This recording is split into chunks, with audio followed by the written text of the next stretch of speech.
नमस्कार दोस्तों।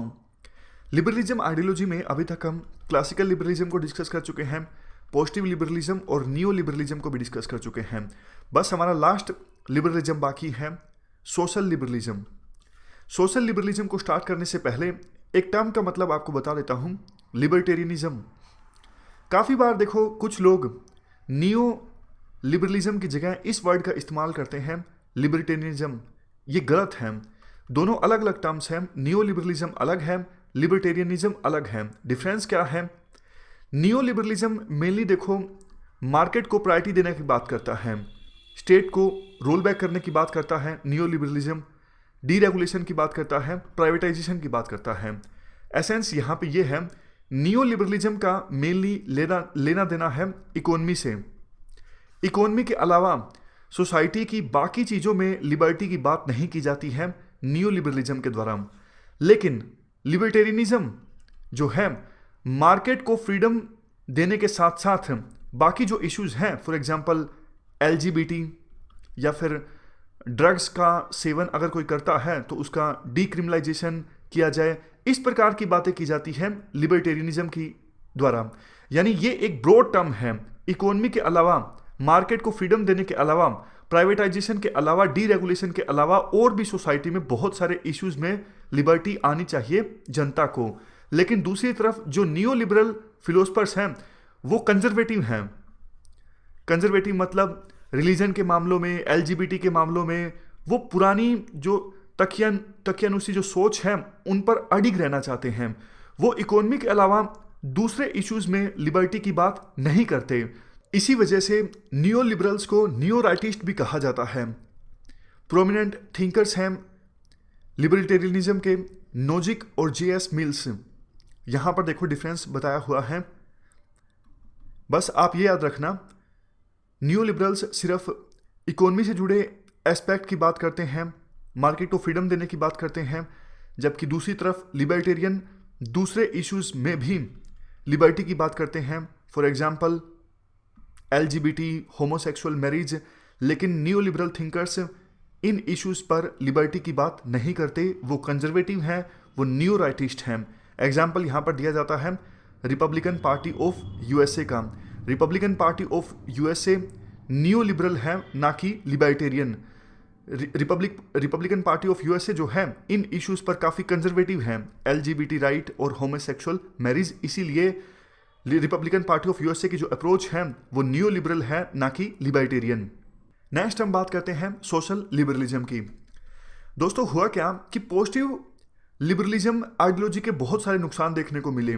स्टेट एक नैनी स्टेट बन गया और इकोनॉमिक ग्रोथ रेट बुरी तरह से प्रभावित हुई। इसलिए 70s में 80s में ऐसा दौर आया, मांग उठने लगी कि स्टेट को रोल बैक करना होगा, यानी सब कुछ मार्केट पे छोड़ना होगा। तो यूके में जब प्रधानमंत्री थी मार्gaरेट थाचर और यूएसए में जब राष्ट्रपति थे रोनाल्ड रेगन, तो उन्होंने इस प्रकार की पॉलिसीज अपनानी स्टार्ट की। स्टेट धीरे धीरे पीछे हटने लगा वेलफेयर मॉडल से। इंडिया में भी एलपीजी रिफॉर्म्स आए, liberalisation, privatisation, globalisation. Eastern Europe के कंट्रीज में शॉक थेरेपीज हुई और आईएमएफ का जो स्ट्रक्चरल एडजस्टमेंट प्रोग्राम था उसकी सहायता से भी एलपीजी रिफॉर्म्स को प्रमोट किया गया कई सारे देशों में। यानी न्यू लिबरलिज्म की आइडियोलॉजी आई 70s, 80s और 90s के दौर में। बोला गया था अगर सब कुछ मार्केट पे छोड़ दिया जाएगा तो ग्रोथ रेट बढ़ेगी और जिसका फायदा गरीब लोगों को अपने आप हो जाएगा। यानी सोशल सर्विसेज के लिए स्कीम्स चलाने की आवश्यकता है नहीं, स्टेट का कोई लेना देना नहीं है सोशल जस्टिस से। लेकिन एक्चुअल में न्यू लिबरलिज्म की आइडियोलॉजी जो फॉलो की गई 70s, 80s और 90s के दशकों में, इससे कुछ फायदा हुआ नहीं। गरीब और गरीब होते गए और वेल्थ कुछ ही हाथों में कॉन्सेंट्रेट होती चली गई। धीरे धीरे प्रोटेस्ट होना स्टार्ट हो गए। सिविल सोसाइटीज ने वर्ल्ड के विभिन्न हिस्सों में प्रोटेस्ट करना स्टार्ट कर दिया कि लोग भूखे मर रहे हैं, लोग गरीब हो रहे हैं, स्टेट कुछ नहीं कर रहा है। तो इन प्रोटेस्ट के जवाब में विभिन्न देशों की गवर्नमेंट को एक्ट करना पड़ा। जैसे आप इंडिया का एग्जाम्पल ले लीजिए, 1991 में जब एलपीजी रिफॉर्म्स आ गए थे उसके बाद कोई मेजर स्कीम चलाई नहीं गवर्नमेंट ने, लेकिन सिचुएशन खराब हो गई। इस वजह से गवर्नमेंट को मनरेगा स्कीम चलानी पड़ी और भी सोशल जस्टिस से संबंधित स्कीम्स चलाई गई 2005 के बाद। ऐसा इसीलिए हुआ था क्योंकि इकोनॉमिक ग्रोथ रेट जो बड़ी इंडिया में उम्मीद की जा रही थी कि उसका फायदा गरीब लोगों को भी मिलेगा, लेकिन ऐसा कुछ नहीं हुआ। गरीब और गरीब होता गया और पैसे कॉन्सेंट्रेट हो गए कुछ ही लोगों के पास, अमीर लोगों के पास। इवन लैटिन अमेरिकन कंट्रीज में भी सोशलिज्म फिर से इमर्ज होके आया। रशिया ने भी नेशनलिस्ट प्रोटेक्शनिस्ट पॉलिसीज को फॉलो करना स्टार्ट कर दिया, यानी सोशल लिबरलिज्म की आइडियोलॉजी इमर्ज होके आई। लेकिन आप यहां पे एक मुख्य बात पर ध्यान दीजिएगा, सोशल लिबरल्स अलग बात बोलते हैं पॉजिटिव लिबरल से। सोशल लिबरल्स वेलफेयर मॉडल की बात तो करते हैं, लेकिन सोशल लिबरल्स कहते हैं स्टेट का रोल लिमिटेड होना चाहिए, जबकि पॉजिटिव लिबरल्स ये कहा करते थे स्टेट का रोल बहुत ज़्यादा होना चाहिए। यहां पर देखो, अमर्त्य सेन काफ़ी इंपॉर्टेंट बात बोलते हैं। अमर्त्य सेन जो कि एक सोशल लिबरल हैं, ये कहते हैं स्टेट को पीएसयूज यानी पब्लिक सेक्टर यूनिट्स नहीं इस्टेब्लिश करने चाहिए। स्टेट कैपेसिटी बिल्डिंग करे, स्टेट एजुकेशन प्रोवाइड करे गरीब लोगों को, ताकि गरीब लोग एम्पावर हों। हेल्थ सेक्टर में एम्पावर करे स्टेट गरीब लोगों को, यानी गरीब लोग जो अपने हिसाब से चीज़ों कर नहीं पाते, स्टेट अगर उनकी कैपेसिटी बिल्डिंग करेगा तो इकोनॉमी अपने आप आगे बढ़ेगी। तो अमर्त्य सेन इस बात पर फोकस करते हैं स्टेट का काम होना चाहिए कैपेसिटी बिल्डिंग, इस सेक्टर में स्टेट को इन्वेस्ट करने की आवश्यकता है। Social liberals public private partnership यानी पीपीपी की बात करते हैं। सोशल लिबरल्स का कहना है प्राइवेट सेक्टर का काम होगा higher economic growth rate ensure करना, एम्प्लॉयमेंट को क्रिएट करना। स्टेट का काम होगा फंडामेंटल राइट्स की प्रोटेक्शन को इंश्योर करना और कैपेसिटी बिल्डिंग में इन्वेस्ट करना, जबकि तीसरी तरफ सिविल सोसाइटी का काम होगा ट्रांसपेरेंसी और अकाउंटेबिलिटी को इंश्योर करना। तो ये बेसिक अप्रोच है सोशल लिबरलिज्म की, जो पब्लिक प्राइवेट पार्टनरशिप की बात करते हैं। प्राइवेट सेक्टर एम्प्लॉयमेंट जनरेट करें, फंडामेंटल राइट्स को प्रोटेक्ट करें स्टेट, और तीसरे नंबर पे सिविल सोसाइटी ट्रांसपेरेंसी और अकाउंटेबिलिटी को इंश्योर करें। ये प्रोमिनेंट एक्सपोनेंट्स हैं सोशल लिबरलिज्म आइडियोलॉजी के, John Rawls, Dworkin and Amartya Sen. तो इस प्रकार से हमारी सोशल लिबरलिज्म की आइडियोलॉजी भी कंप्लीट हो जाती है। लिबरलिज्म हमने कंप्लीट डिस्कस कर लिया। आगे देखो, एक टॉपिक है कंटेम्प्रेरी रेलेवेंस का टॉपिक है टॉलरेशन। या तो इस टॉपिक को हम यहाँ पर कर सकते हैं, या फिर थ्योरी पार्ट में एक टॉपिक आता है ह्यूमन राइट्स, वहाँ पे भी कर सकते हैं। यहीं पर कर लेते हैं टॉलरेशन टॉपिक को, क्योंकि लिबरलिज्म से थोड़ा मिलता जुलता है। कंटेम्प्रेरी रेलेवेंस इस टॉपिक की देखो ये है, पूरे वर्ल्ड में इंटॉलरेंस, रेडिकलिज्म, फंडामेंटलिज्म, एक्सट्रीमिज्म, इन सब चीज़ों की ग्रोथ देखने को मिल रही है। इवन वेस्टर्न कंट्रीज़ में भी, फ्रांस, यूएसए, जो कि अपनी टॉलरेशन की वैल्यूज़ के लिए जाने जाते हैं। कई सारे देशों में राइटिस्ट पार्टीज़ और नियो फासिस्ट पार्टीज़ का इमरजेंस देखने को मिल रहा है। फासिज्म ने पूरी दुनिया को तबाह होने की कगार पर ला दिया था, तो नियो फासिस्ट पार्टीज़ का इमर्ज होना मानवता के लिए खतरे से खाली नहीं है। इसीलिए टॉलरेशन के मुद्दे पर फिर से पूरे वर्ल्ड में एक डिबेट स्टार्ट हो गई है। लिबरलिज्म के लिए देखो टॉलरेशन बहुत ही ज़्यादा इंपॉर्टेंट है।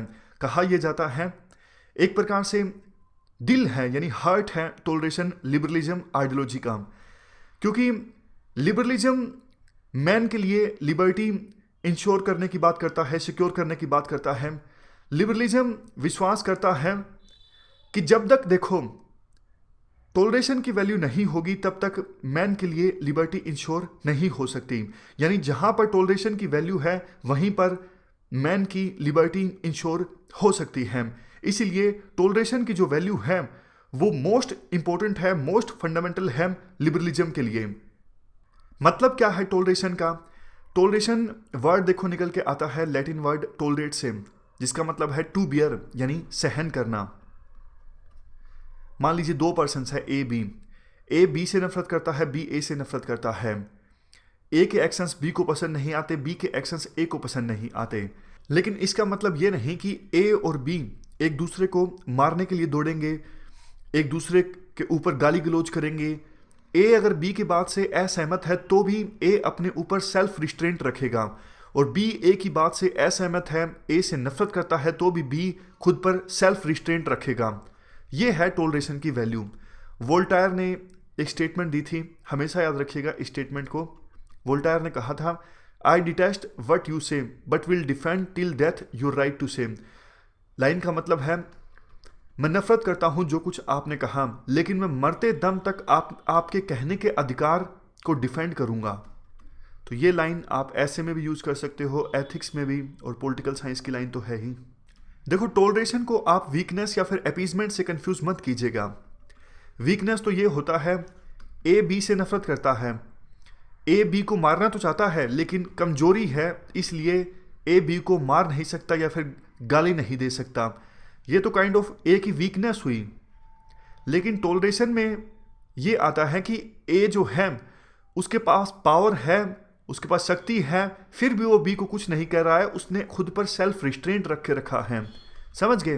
यानी वीकनेस अलग चीज है और टॉलरेशन अलग चीज है। टॉलरेशन को आप वीकनेस मत मानिएगा। टॉलरेशन में होता है अगर ए बी को मारना भी चाहता है तो भी नहीं मारेगा, क्योंकि उसका खुद पे सेल्फ रिस्ट्रेंट है, उसके अंदर टॉलरेशन की वैल्यू है। ये मेन थिंकर्स हैं या फिलोसफर्स हैं टॉलरेशन के, जॉन लॉक, जे.एस. मिल और जॉन रॉल्स। जॉन लॉक और जे.एस. मिल्स के बारे में आप पढ़ चुके हो। आपको याद होगा, एक तरफ जहां होप्स तो स्टेट को एब्सोल्यूट पावर्स देने की बात करते हैं, इवन रिलीजन के मामलों में भी, लेकिन जॉन लॉक कहते हैं मजिस्ट्रेट की कोई नहीं सुनेगा कॉन्शियंस के मामलों में। यानी जॉन लॉक एडवाइस करते हैं विभिन्न रिलीजन्स के मामलों में, रिलीजियस बिलीफ्स के मामलों में स्टेट को टॉलरेशन अडॉप्ट करने की आवश्यकता है। हमने जब जॉन लॉक को पढ़ा था, डिस्कस किया था, तो उस समय हमने डिस्कस किया था कि टॉलरेशन के मुद्दे पर क्या बोलते हैं John Locke. Even JS. Mills भी आपको याद होगा, जे.एस. मिल्स कहते हैं freedom of speech and expression का अधिकार सबके पास होना चाहिए। एक बात आपको याद होगी जे.एस. मिल्स की, ऑल रिस्ट्रेंट्स का रिस्ट्रेंट्स इज एन एविल। सभी प्रकार के रिस्ट्रेंट्स, अगर वो एक रिस्ट्रेंट है तो वो एक बुराई है। ये बात बोली गई थी मिल्स के द्वारा। मिल्स कहते हैं सिर्फ अदर्स रिगार्डिंग एक्शंस। आपको याद होगा उन्होंने कंसेप्ट दिया था हार्म प्रिंसिपल का। एक्शंस को दो पार्ट्स में उन्होंने डिवाइड किया था, सेल्फ रिगार्डिंग एक्शंस और other regarding actions. Self regarding actions वो एक्शंस जिससे कम्युनिटी को हार्म नहीं हो रहा है, और अदर रिगार्डिंग एक्शंस वो एक्शंस, इन एक्शंस में स्टेट इंटरफेयर कर सकता है क्योंकि इन एक्शंस से कम्युनिटी को हार्म हो सकता है। तो मिल इस प्रकार की बात बोलते हैं। Mill even freedom of speech and expression पर भी फोकस करते हैं। वो कहते हैं अगर state freedom of speech and expression को एक्सप्रेस करता है तो इससे ना सिर्फ इंडिविजुअल का ग्रोथ रुकेगा बल्कि सोसाइटी की भी मोरल प्रोग्रेस नहीं हो सकेगी।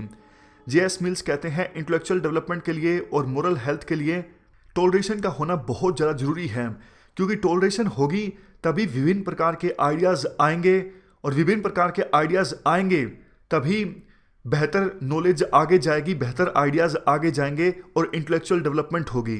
तो ये सब बातें बोली गई जे.एस. मिल्स के द्वारा। अब देखो नेक्स्ट क्वेश्चन ये इमर्ज होके आता है, कौन से प्रिंसिपल्स, कौन सी स्ट्रेटजी, कौन सी प्रैक्टिसेस अडॉप्ट की गई लिबरल स्टेट्स के द्वारा, यानी वेस्टर्न कंट्रीज़ के द्वारा डाइवर्सिटी को एड्रेस करने के लिए। मेनली 3 टेक्निक्स, 3 प्रिंसिपल्स अपनाए गए वेस्टर्न कंट्रीज़ के द्वारा डाइवर्सिटीज़ को एड्रेस करने के लिए: सिविक नेशनलिज्म, रिलीजियस न्यूट्रलिटी और यूनिवर्सल सिटीजनशिप। सबसे पहले हम बात करेंगे सिविक नेशनलिज्म की।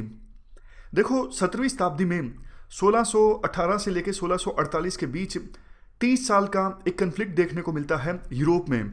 इस कन्फ्लिक्ट की वजह से यूरोप में ऑलमोस्ट 80 लाख लोगों की डेथ हो जाती है। कहा यह जाता है इतनी ज़्यादा तबाही, इतने ज़्यादा लोगों की जो डेथ हुई वो शायद सेकेंड वर्ल्ड वार में हुई, उसके बाद ऐसा कोई इंसिडेंस नहीं देखने को मिलता जहां इतने बड़े लेवल पर तबाही हुई हो जितना कि 30 इयर्स वार के दौरान हुई थी।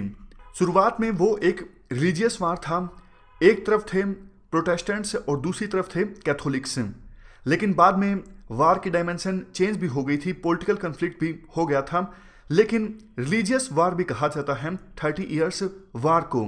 इस वार के बाद देखो यूरोप में नेशन स्टेट का कंसेप्ट इमर्ज होके आया। नेशन स्टेट का जो कंसेप्ट है वो एक मॉडर्न कंसेप्ट है। इसके बारे में हमने डिस्कस किया था, याद कीजिए मैकियावेली के दौरान। मैकियावेली को जब हमने डिस्कस किया था तो उसमें हमने नेशन स्टेट के कंसेप्ट को समझा था। नेशन स्टेट का कंसेप्ट मतलब कोई एक identity, for example language. French language जिन लोगों के द्वारा बोली जाती है उनको लेके एक अलग अलग से देश का निर्माण हुआ। इंग्लिश लैंग्वेज जिन लोगों के द्वारा बोली जाती है वो इकट्ठा हुए, अलग से देश का निर्माण हुआ। उसी प्रकार से स्पेनिश लैंग्वेज जिनके द्वारा बोली जाती, अलग से देश का निर्माण हुआ। इस प्रकार से नेशन स्टेट का निर्माण होने से कुछ हद तक होमोजिनिटी आई। उससे पहले तो क्या हो रहा था, लड़ रहे थे आपस में, प्रोटेस्टेंट्स और कैथोलिक्स आपस में लड़ रहे थे, लेकिन लैंग्वेज के आधार पर स्टेट्स का निर्माण होने लगा, यानी नेशन स्टेट बनने लगे, तो होमोजिनिटी आई और जो रिलीजियस डिफरेंसेस थे वो थोड़े थोड़े डाइल्यूट होने स्टार्ट हुए। तो ये हमने बैकग्राउंड समझा। अब आप समझिए सिविक नेशनलिज्म के कंसेप्ट को। इसमें क्या होता है, separation between the public and private sphere. ये कंसेप्ट कहता है आपका पर्सनल फेथ कुछ भी हो सकता है, यानी आप किसी भी धर्म से संबंधित हो सकते हो, किसी भी कल्चर से संबंधित हो सकते हो, लेकिन इन सब चीज़ों को आप अपने घर पर रखिए, यानी प्राइवेट स्फीयर अलग, पब्लिक स्फीयर अलग। बाहर आप ऐसा कुछ मत करिए जिससे ये पता लगता हो दूसरे लोगों को कि आप इस धर्म से संबंधित हो।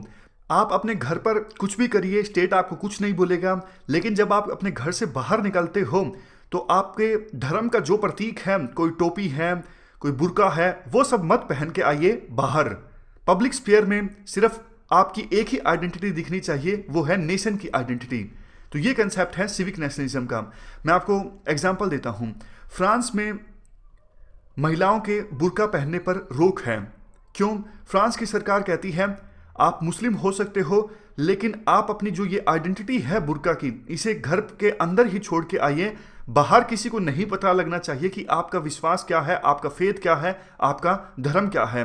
जब आप घर से बाहर निकलो तो आपके पास सिर्फ एक ही आइडेंटिटी होनी चाहिए, नेशन की आइडेंटिटी।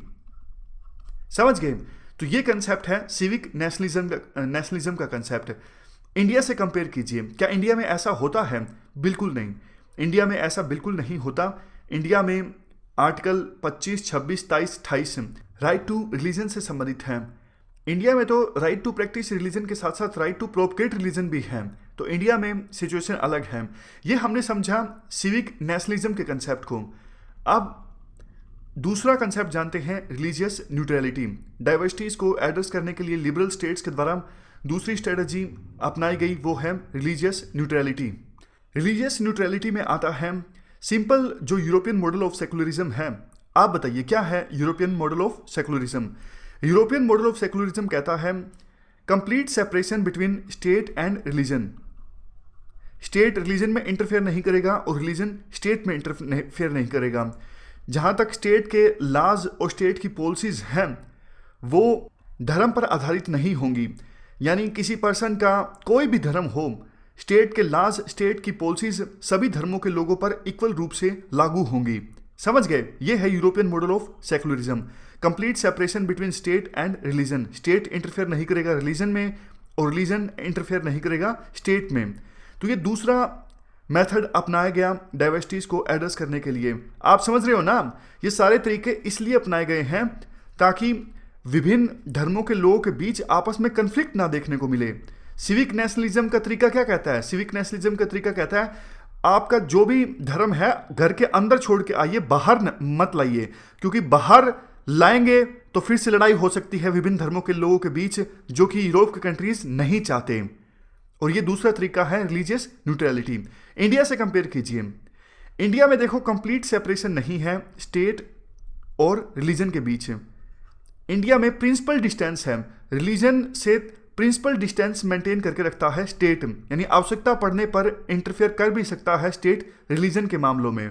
फॉर एग्जांपल हज सब्सिडी। हज सब्सिडी का जो कंसेप्ट है वो आपको यूरोपियन कंट्रीज में नहीं देखने को मिलेगा, इंडिया में है। और भी काफ़ी सारे एग्जांपल्स हैं। इंडिया प्रिंसिपल डिस्टेंस मेंटेन करके रखता है रिलीजन से, जरूरत पड़ने पर रिलीजन के अंदर इंटरफेयर भी स्टेट करता है, लेकिन यूरोप में ऐसा नहीं होता। अब हम तीसरे कंसेप्ट की बात करते हैं लिबरल स्टेट्स के द्वारा जो अपनाया गया डाइवर्सिटीज को एड्रेस करने के लिए। कंसेप्ट का नाम है यूनिवर्सल सिटीजनशिप। यूनिवर्सल सिटीजनशिप का जो कंसेप्ट है वो यूनिवर्सल एडल्ट फ्रेंचाइज और यूनिफॉर्म सिविल कोड पर आधारित है। यूनिवर्सल एडल्ट फ्रेंचाइज का क्या मतलब है? अडल्ट होने पर सबको वोट देने का अधिकार, नहीं देखा जाएगा पर्सन कौन सी जाति का है, कौन सी धर्म का है, कौन सी रेस का है, सबको वोट देने का अधिकार। यह मतलब है यूनिवर्सल एडल्ट फ्रेंचाइज का। यूनिफॉर्म सिविल कोड का क्या मतलब है? यूनिफॉर्म सिविल कोड का मतलब है सभी धर्मों के लोगों के लिए same civil laws, same personal laws, यानी स्टेट सिटीजन्स के बीच नहीं डिस्क्रिमिनेट करेगा, नहीं डिफ्रेंशिएट करेगा रिलीजन के बेस पे, जेंडर के बेस पे, रेस के बेस पे। तो ये पूरा कंसेप्ट है यूनिवर्सल सिटीजनशिप का। इंडिया से कंपेयर कीजिए, क्या इंडिया में भी यही कंसेप्ट है? देखो, इंडिया की हम बात करें, इंडिया में मल्टीकल्चरल सिटीजनशिप कंसेप्ट को फॉलो किया गया है, यानी यूनिवर्सल सिटीजनशिप का जो कंसेप्ट है वो पूरी तरह से एप्लीकेबल नहीं है इंडिया में। कैसे? एग्जाम्पल की सहायता से समझते हैं। देखो, इंडिया में फंडामेंटल राइट्स सबके लिए हैं। यहां तक तो लगता है कि इंडिया में भी यूनिवर्सल सिटीजनशिप है, लेकिन माइनॉरिटीज के लिए अलग से राइट्स हैं इंडिया में, आर्टिकल 29 और आर्टिकल 30, यानी मल्टीकल्चरल सिटीजनशिप है। आप एक और एग्जांपल ले सकते हो। देखो, आईपीसी, सीआरपीसी यानी जो क्रिमिनल और सिविल लॉज हैं वो सभी धर्मों के लोगों पर इक्वल रूप से लागू होते हैं, लेकिन पर्सनल लॉज की हम बात करें, शादी, मैरिज, अलग अलग धर्मों के लोग अपने पर्सनल लॉज को फॉलो कर सकते हैं। वो बात अलग है कि अब स्टेट के द्वारा मुस्लिम धर्म को छोड़ के बाकी धर्मों के लिए पर्सनल लॉज का कोडिफिकेशन हो चुका है। जैसे हिंदू धर्म की हम बात करें, special marriage act 1955, Hindu marriage act, यानी पर्सनल लॉज का कोडिफिकेशन हो चुका है हिंदू धर्म के लिए, लेकिन मुस्लिम धर्म के लिए फिलहाल नहीं हुआ है। तो इसलिए इंडिया में पूरी तरह से यूनिवर्सल सिटीजनशिप का कंसेप्ट नहीं है, इंडिया में मल्टीकल्चरल सिटीजनशिप का कंसेप्ट है। एसेंस देखो, इन तीनों कंसेप्ट्स का यही निकलता है। 3 कंसेप्ट्स हमने समझे जिनको फॉलो किया गया है लिबरल स्टेट्स के द्वारा, खास करके वेस्टर्न सोसाइटीज़ के द्वारा डाइवर्सिटीज़ को एड्रेस करने के लिए, ये इंश्योर करने के लिए कि वहाँ पे विभिन्न धर्मों के लोगों के बीच या फिर विभिन्न दूसरे जो ग्रुप्स हैं, विभिन्न एथनिक ग्रुप्स के बीच, विभिन्न रेसेस के बीच फाइट ना देखने को मिले। पहला कंसेप्ट सिविक नेशनलिज्म, दूसरा रिलीजियस न्यूट्रलिटी, तीसरा यूनिवर्सल सिटीजनशिप। कोशिश ये की गई है लिबरल स्टेट्स के द्वारा कि यूनिफॉर्मिटी आए उनकी सोसाइटीज़ में, यानी यूनिटी इन यूनिफॉर्मिटी, एक रूपता के कंसेप्ट को फॉलो किया गया है लिबरल स्टेट्स के द्वारा। जैसे यूएसए में मेल्टिंग पोट का कंसेप्ट है। मेल्टिंग पोट की एनालॉजी क्या होती है? मान लीजिए नीचे कोई बर्नर है, ऊपर कोई पोट यानी बर्तन में विभिन्न तरह के लिक्विड गर्म हो रहे हैं, तो क्या रिजल्ट निकलेगा इसका? अगर हम गर्म करते रहेंगे तो विभिन्न प्रकार के जो लिक्विड्स हैं आपस में पूरी तरह से मिक्स हो जाएंगे, एक ही लिक्विड बन जाएगा। तो अमेरिका में क्या होता है, विभिन्न एथनिक ग्रुप्स के लोग हैं वो आपस में मिक्स हो जाते हैं, अपनी आइडेंटिटी को, यानी जिस भी एथनिक ग्रुप से वो संबंध रखते हैं, धीरे धीरे वो अपनी आइडेंटिटी खो देते हैं और उन्हें याद रहती हैं अमेरिकन वैल्यूज। समझ गए? यानी यूएसए में जो भी रहता है उससे ये एक्सपेक्ट किया जाता है कि आप अपनी आइडेंटिटी को भूल जाएं, सिर्फ अमेरिकन वैल्यूज को याद रखें। अमेरिकन वैल्यूज क्या हैं? लिबर्टी, राइट टू फ्रीडम, ये सब अमेरिकन वैल्यूज हैं। तो मेल्टिंग पॉट का कंसेप्ट है। वैसे देखो, ये वैल्यूज यूएसए में पिछले कुछ समय में काफ़ी ज़्यादा डिग्रेड हुई हैं। जिस प्रकार से जॉर्ज फ्लॉयड की हत्या की गई पुलिसमैन के द्वारा और उसके बाद अनरेस्ट पैदा हुआ यूएसए में, ब्लैक्स के लिए राइट्स की मांग की जाने लगी विभिन्न लोगों के द्वारा। तो मतलब आज के समय में पोलराइजेशन काफ़ी ज़्यादा है यूएसए में, और इन वैल्यूज़ की जो हमने बात की ये काफ़ी डिग्रेड हुई हैं। बट देखो, समझने के लिए आप कह सकते हो ये जो वैल्यूज़ हैं ये यूएसए के कॉन्स्टिट्यूशन में कोर में है, यूएसए के निर्माण में इन वैल्यूज़ का एक अहम रोल रहा है। लेकिन इंडिया का कंसेप्ट क्या है? इंडिया का कंसेप्ट यूनिफॉर्मिटी पे फोकस नहीं करता, एक रूपता पे फोकस नहीं करता। इंडिया में सोसाइटी का कंसेप्ट इस प्रकार से है कि हम डाइवर्सिटी को प्रमोट करते हैं। हम नहीं चाहते कि सभी जो आइडेंटिटीज़ हैं वो गुम हो जाएं, सिर्फ एक ही आइडेंटिटी रह जाए, इंडिया की आइडेंटिटी नहीं। हम चाहते हैं कि विभिन्न एथनिक ग्रुप्स या फिर विभिन्न धर्मों के जो लोग हैं वो अपनी अपनी आइडेंटिटी सहेज के रख सकते हैं, लेकिन इसके साथ साथ इंडिया की भी आइडेंटिटी वो सहेज के रखें। इंडिया में कंसेप्ट है यूनिटी इन डाइवर्सिटी, यानी डाइवर्सिटी में भी यूनिटी। समझ गए? तो ये बेसिक डिफरेंस है। लिबरल स्टेट्स फोकस करते हैं यूनिटी इन यूनिफॉर्मिटी, एक रूपता लाई जाए, होमोजेनाइजेशन हो, एक ही कल्चर डेवलप हो और उसके बाद यूनिटी अपने आप आ जाएगी। लेकिन इंडिया डाइवर्सिटीज पे फोकस करता है। इंडिया कहता है डाइवर्सिटीज हो, कोई दिक्कत नहीं है, लेकिन आप इंडिया की आइडेंटिटी को सहेज के रखिए। मतलब कोई मराठी अपनी मराठी आइडेंटिटी को भी सहेज के रखे, कंजर्व करे और इंडियन आइडेंटिटी को, उसी प्रकार से कोई तमिल अपनी तमिल आइडेंटिटी को भी अपने पास रखे, सहेज के रखे और इंडियन आइडेंटिटी को भी। समझ गए? डाइवर्सिटीज भी हो और इंडियन आइडेंटिटी भी हो। और देखो इंडिया के इस मॉडल ने काम भी किया है। आज़ादी को 70 वर्ष पूरे हो गए हैं। इंडिया एक स्टेबल डेमोक्रेसी है। आप उन देशों का एग्जाम्पल ले सकते हो जो इंडिया के साथ आज़ाद हुए थे। फॉर एग्जाम्पल पाकिस्तान ने उर्दू लैंग्वेज पे ज़्यादा फोकस किया और बंगाली लैंग्वेज को इग्नोर किया। नतीजा क्या निकला? बांग्लादेश एक अलग से देश बन गया 1971 में। इवन यूगोस्लाविया डिसइंटीग्रेट हो गया क्योंकि यूगोस्लाविया ने डाइवर्सिटीज को सहेज के नहीं रखा। इवन वेस्टर्न कंट्रीज को भी इंडिया का ही मॉडल अपनाना चाहिए। वेस्टर्न कंट्रीज का जो मॉडल है यूनिवर्सल सिटीजनशिप का, वो ज़्यादा दिनों तक सफल नहीं होगा। उनको इंडिया से सीखना चाहिए, इंडिया के मॉडल से सीखना चाहिए कैसे डाइवर्सिटीज में भी यूनिटी को प्रमोट किया जा सकता है। नेक्स्ट देखो हम मल्टी कल्चरलिज्म के कंसेप्ट को थोड़ा और ज़्यादा डिटेल से डिस्कस करते हैं। 1990 के बाद से ही एक डिबेट चल रही है वेस्टर्न लिबरल सोसाइटीज़ में मल्टी कल्चरलिज्म के कंसेप्ट पर फोकस करने के लिए, इस कंसेप्ट को अपनाने के लिए, ताकि वेस्टर्न लिबरल सोसाइटीज़ में जो डाइवर्सिटीज़ हैं उनको एड्रेस किया जा सके। मतलब क्या है मल्टी कल्चरलिज्म का?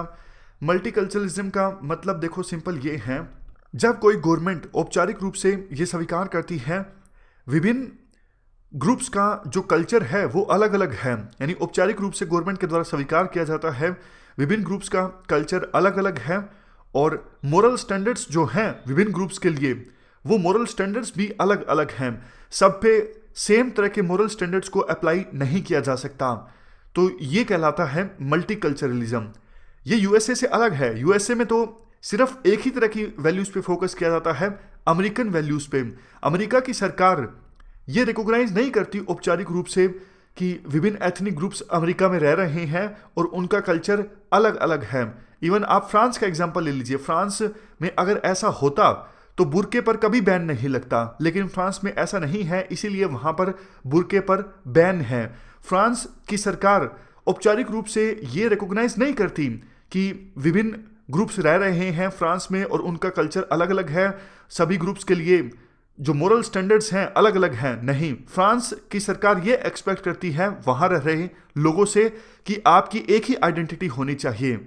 जबकि देखो दो वेस्टर्न कंट्रीज ऐसे हैं, एक कनाडा और एक ऑस्ट्रेलिया। इन दो देशों ने मल्टीकल्चरलिज्म के कंसेप्ट को औपचारिक रूप से अब स्वीकार कर लिया है, लेकिन फ्रांस में और यूएसए में इस कंसेप्ट को स्वीकार करने के बजाय रिवर्स ट्रेंड देखने को मिल रहा है। इसी वजह से वेस्टर्न सोसाइटीज में रेडिकलिज्म, टेररिज्म, एक्सट्रीमिज्म, ये सब चीज़ें और भी ज़्यादा मजबूती से इमर्ज होकर आ रही हैं। कहने का एसेंस ये है, वेस्टर्न सोसाइटीज़ अगर डाइवर्सिटीज़ को एड्रेस करना चाहती हैं तो उन्हें मल्टीकल्चरलिज्म के कंसेप्ट को अपनाना चाहिए ताकि टेररिज्म, एक्सट्रीमिज्म, इन सब बुराइयों को एड्रेस किया जा सके।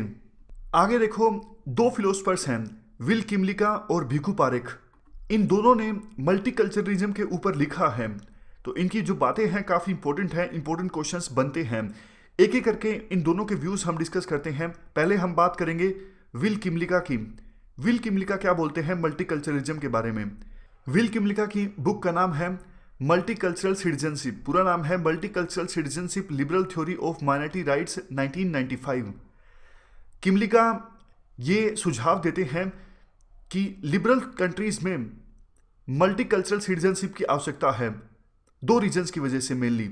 एक तो डेमोग्राफिक चेंजेस और दूसरा रिफ्यूजीज। पहले हम बात करेंगे डेमोग्राफिक चेंजेस की। विल किमलिका कहते हैं ग्लोबलाइजेशन के साथ ही इमिग्रेशन काफ़ी ज़्यादा हुआ है, वेस्टर्न सोसाइटीज़ की डेमोग्राफी चेंज हुई है। ग्लोबलाइजेशन का एक असर ये भी हुआ है, माइनॉरिटीज़ में, वेस्टर्न कंट्रीज़ के माइनॉरिटीज़ में अपने राइट्स के प्रति कॉन्शियसनेस देखने को मिल रही है। उन्हें अब एहसास है कि उनके राइट्स हैं क्या, तो माइनॉरिटीज़ के राइट्स को दबाया नहीं जा सकता वेस्टर्न सोसाइटीज़ में। बेहतर यही होगा मल्टी कल्चरलिज्म के कंसेप्ट को फॉलो किया जाए वेस्टर्न सोसाइटीज़ के द्वारा। 3 प्रकार के राइट्स देने की बात की जाती है विल किमलिका के द्वारा। वेस्टर्न कंट्रीज माइनॉरिटीज़ को 3 प्रकार के राइट्स दें। सबसे पहले स्पेशल रिप्रेजेंटेशन राइट, माइनॉरिटीज़ की रिप्रेजेंटेशन होनी चाहिए गवर्नमेंट में। दूसरा सेल्फ गवर्नेंस राइट्स, अगर माइनॉरिटीज़ किसी एक पर्टिकुलर एरिया में कॉन्सेंट्रेटेड हैं तो उनको सेल्फ गवर्नेंस का अधिकार होना चाहिए। फॉर एग्जाम्पल स्पेन में कैटलोनिया एक रीजन है, आपको पता है कैटलोनिया के लोगों का कल्चर अलग है स्पेन के लोगों से, तो इस वजह से वहाँ पे बार बार स्पेन से अलग होकर अलग से देश बनाने की मांग चल रही है। अगर उनको to some extent self governance के राइट्स दिए जाते तो शायद ये नौबत नहीं आती। वैसे इंडिया का एक एग्जांपल है, थोड़ा कंट्रोवर्शियल हो जाएगा।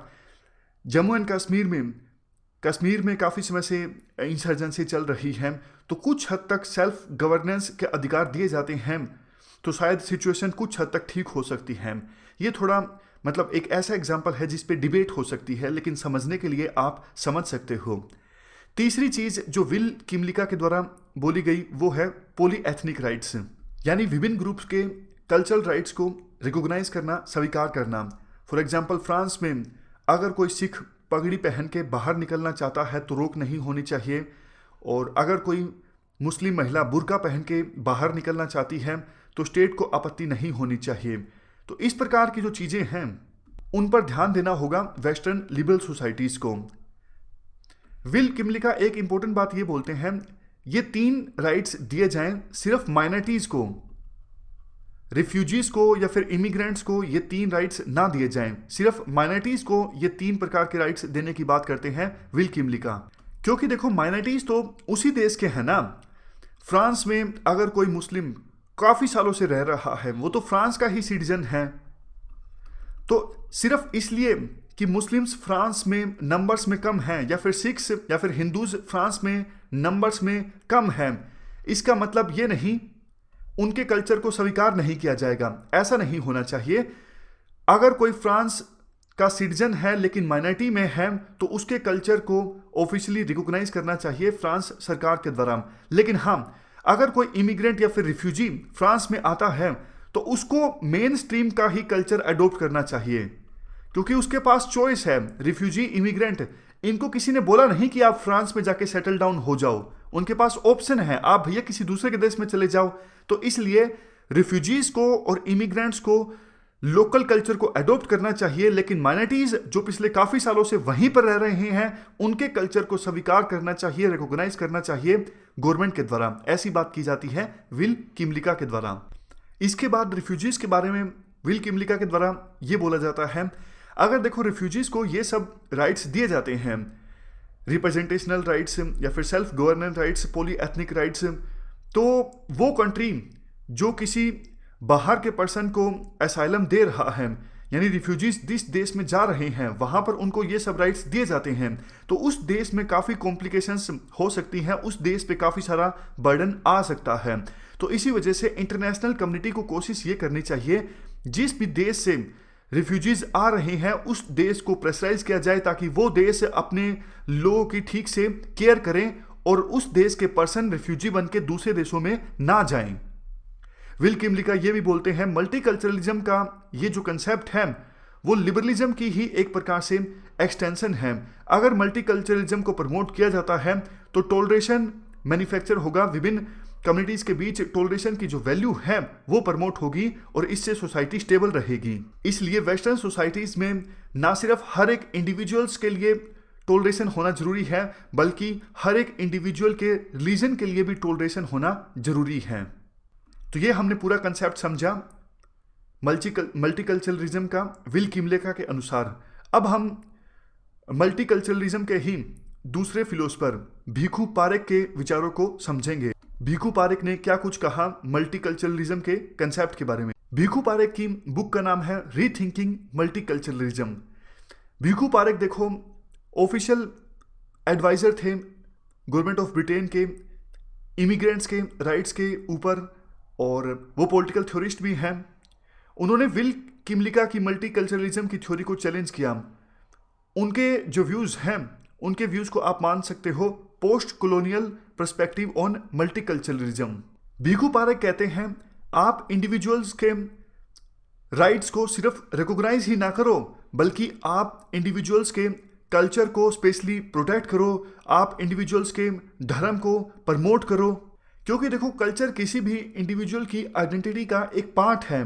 तो सिर्फ राइट्स को रिकॉग्नाइज करने से काम नहीं चलेगा, आपको स्पेशली प्रोटेक्ट करना होगा इंडिविजुअल के राइट्स को, आपको प्रमोट करना होगा इंडिविजुअल के राइट्स को और रिलीजन को। भीखू पारेख एटोमिस्टिक मैन के व्यू को रिजेक्ट कर देते हैं। आप बताइए, हमने डिस्कस किया है एटोमिस्टिक मैन का व्यू क्या है। एटोमिस्टिक मैन का व्यू कहता है कि मैन एटम की तरह सेल्फ सफिशिएंट है, सेल्फ रिलायंट है, उसको सोसाइटी की आवश्यकता नहीं है। भीखू पारेख कहते हैं ऐसा नहीं है। कल्चर जो है वो किसी भी पर्सन की आइडेंटिटी का एक पार्ट है। किसी पर्सन का कल्चर कैसा है, इससे ये बात प्रभावित होगी वो पर्सन किस बात को सही मानता है, किस बात को गलत मानता है। समझ गए? यानी मेरा कल्चर अलग है तो मुझे कोई बात सही लग सकती है, आपका कल्चर अलग है तो आपको वही बात गलत भी लग सकती है। सही और गलत डिसाइड करने में कल्चर का एक महत्वपूर्ण योगदान होता है। भीखू पारेख ये कहते हैं लिबरल्स एथनोसेंट्रिज्म से सफ़र कर रहे हैं। एथनोसेंट्रिक मतलब उनको सिर्फ अपनी एथनिसिटी अच्छी लगती है, अपना कल्चर अच्छा लगता है। जो लिबरल्स हैं वो दूसरी सोसाइटीज़ के कल्चर को एडोप्ट नहीं करना चाहते, वो रिलेक्टेंट हैं। याद कीजिए जब हमने एरिस्टोटल और प्लेटो उन सबको डिस्कस किया था तो पुराने समय में वो क्या कहा करते थे, दूसरी सोसाइटीज़ के लोगों को वो कहा करते थे बारबरियंस। यानी भीखू पारेख ये भी कहते हैं कोई भी कल्चर अपने आप में प्योर नहीं है। हर एक कल्चर पर दूसरे कल्चर्स की छाप देखने को मिलती है। यानी आज के समय में हर एक कल्चर हाइब्रिड कल्चर है।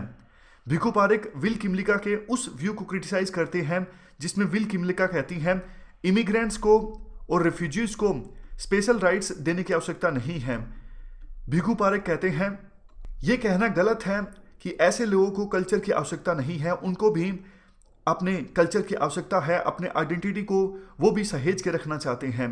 काफ़ी बार रैशनलिज्म के नाम पे मेजोरिटेरियनिज्म को प्रमोट किया जाता है। एग्जाम्पल देते हैं भीखू पारेख, जैसे देखो संडे को छुट्टी होना ये एक क्रिश्चियन कल्चर है, लेकिन आपको पता है हमारे देश में भी संडे को छुट्टी होती है। इंडिया जैसे न जाने कितने देश जहाँ पे क्रिश्चियंस की संख्या बहुत कम है लेकिन फिर भी वहाँ पर संडे को छुट्टी होती है। तो भीखू पारेख कहते हैं ऐसा इसलिए होता है क्योंकि वेस्टर्न सोसाइटीज़ ने अपनी हेगेमोनी इस्टेब्लिश करके रखी है। इस चीज़ में कोई नुकसान नहीं है अगर वेस्टर्न सोसाइटीज़ में मुस्लिम वर्कफोर्स को संडे के बजाय शुक्रवार को यानी फ्राइडे को छुट्टी दे दी जाती है। भीखू पारेख ये भी बोलते हैं हार्म प्रिंसिपल अप्लाई किया जा सकता है। अगर देखो कोई ऐसा काम जिससे किसी दूसरे को नुकसान होता है तो सरकार को वो नहीं करना चाहिए। अदरवाइज अगर सरकार कोई ऐसा काम करे जिससे माइनॉरिटी कम्युनिटी की या फिर रिफ्यूजीज़ के जो राइट्स हैं वो प्रोटेक्ट होते हों तो इसमें गलत क्या है। फॉर एग्जांपल अगर मुस्लिम महिलाएं वेस्टर्न सोसाइटीज़ के स्कूल्स में स्कार्फ पहन के आती हैं तो इससे किसी का नुकसान नहीं हो रहा है। तो इस प्रकार की चीज़ों को रिकॉग्नाइज करना चाहिए वेस्टर्न कंट्रीज़ को। समझ गए ना क्या कहना चाहते हैं भीखू पारेख? भीखू पारेख कहना चाहते हैं क्या परमिसेबल होना चाहिए, क्या नहीं परमिसेबल होना चाहिए, वो हार्म प्रिंसिपल की एप्लीकेशन से डिसाइड किया जा सकता है। अगर देखो किसी चीज़ से दूसरे पर्सन को हार्म नहीं हो रहा है, नुकसान नहीं हो रहा है, तो एक्सेप्शन दी जा सकती है वेस्टर्न कंट्रीज़ की गवर्नमेंट्स के द्वारा उन केसेस में। अगर नुकसान हो रहा है, हार्म हो रहा है दूसरों को, तो उस केस में एक्सेप्शंस नहीं दी जानी चाहिए। इसके बाद भीखू पारेख ये बोलते हैं मल्टीकल्चरलिज्म जो है वो एक ही सिविलाइजेशन या फिर एक ही आइडियोलॉजी की वैल्यूज़ पर आधारित नहीं होना चाहिए। एग्जाम्पल देते हुए भीखू पारेख कहते हैं अभी देखो 1948 में आया जो universal declaration of human rights है वो वेस्टर्न सोसाइटीज़ की वैल्यू पर आधारित है। जब उस universal declaration of human rights को दूसरे देशों पर इम्पोज किया जाता है, खास करके अफ्रीकन कंट्रीज़ पर, एशियन कंट्रीज़ पर, तो एशियन कंट्रीज़ को और अफ्रीकन कंट्रीज़ को ये लगता है कि भैया ये वैल्यूज़ हमारी नहीं हैं। जिस प्रकार के राइट्स आप इम्पोज करना चाहते हो हमारे देशों पर, हम इस प्रकार की वैल्यूज़ के साथ कभी नहीं रहे हैं। फॉर एग्जाम्पल महाथिर मोहम्मद और ली कुआन जो सिंगापुर के फॉर्मर प्राइम मिनिस्टर थे, उन्होंने कंसेप्ट दिया था एशियन वैल्यूज़ का। उन्होंने कहा था कि एशिया की जो वैल्यूज़ हैं वो हमेशा से अलग रही हैं वेस्टर्न वैल्यूज़ से, तो इसलिए वेस्टर्न सोसाइटीज़ की वैल्यू को आप एशिया के ऊपर इम्पोज नहीं कर सकते। भीखू पारेख ये कहते हैं विभिन्न कम्युनिटीज़ के बीच, विभिन्न सिविलाइजेशंस के बीच विभिन्न आइडियोलॉजीज के बीच एक डायलॉग होना चाहिए। जब डायलॉग होगा तो बेसिक वैल्यूज इमर्ज होके आएंगी, और उन बेसिक वैल्यूज के साथ अगर वर्ल्ड की विभिन्न सोसाइटीज को अगर गवर्न किया जाता है तो विभिन्न सोसाइटीज में डाइवर्सिटीज को एड्रेस किया जा सकता है आसानी से। माइनॉरिटी हो या फिर मेजॉरिटी हो, सभी के राइट्स को प्रोटेक्ट किया जा सकता है। ऐसी सिचुएशन में सही मायनों में वर्ल्ड में कॉस्मोपॉलिटियन वर्ल्ड ऑर्डर आएगा। समझ गए? यानी ये बहुत ही इंपॉर्टेंट है। भिखू पारेख कहते हैं डायलॉग होना चाहिए विभिन्न सिविलाइजेशंस के बीच, विभिन्न टाइप के कल्चर्स के बीच। डायलॉग अगर होगा तो बेसिक वैल्यूज कुछ इमर्ज होके आएंगी, वो वैल्यूज सबको एक्सेप्टेबल होंगी। ऐसी वैल्यूज के साथ अगर वर्ल्ड को गवर्न किया जाता है तो हर एक देश में माइनॉरिटीज के जो राइट्स हैं वो प्रोटेक्ट रहेंगे, डाइवर्सिटीज ठीक से एड्रेस रहेंगी और कन्फ्लिक्ट नहीं होगा, विभिन्न कम्युनिटीज के बीच स्टेबिलिटी रहेगी और असल मायनों में कॉस्मोपॉलिटियन वर्ल्ड ऑर्डर इस्टेब्लिश होगा। तो ये हमने पूरा कंसेप्ट समझा भिखू पारेख का। आज की इस डिस्कशन में इतना ही है, बाकी हम कल कंटिन्यू करेंगे। Thank you very much for discussion.